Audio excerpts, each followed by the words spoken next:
अभिव्यक्ती स्वातंत्र्याच्या नावावरती कुणाल कामरा या व्यक्तीकडून सध्या व्यक्ती चरित्र हननाचा सतत प्रयोग सुरू आहे।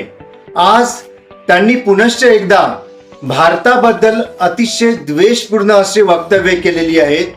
त्यांनी भारताला कंगाल होतानाची वक्तव्य केलेली आहेत। भारत कंगाल व्हावा असा एक आसुरी आनंद त्यांच्या गीतामधून जाणवत होता।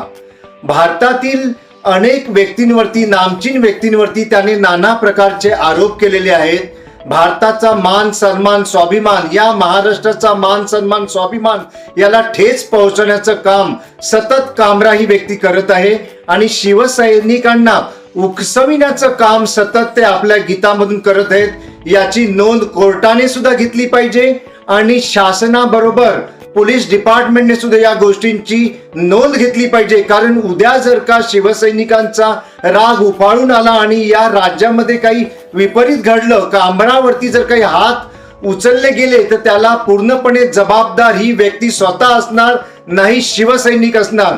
कारण भारताबद्दल ज्या विद्वेषपूर्वक गाण्यांमधून ते आपली वक्तव्य करत आहेत, याचा अर्थ हा निघतो की त्यांना भारताबद्दल प्रेम नाहीये। आणि जर भारताबद्दल, ज्या देशामध्ये आपण राहतो, ज्या राज्यामध्ये आपण राहतो, त्या राज्याबद्दल जर तुम्हाला प्रेम नसेल तर तुम्ही इथून निघून खुशाल परदेशात जाऊ शकता।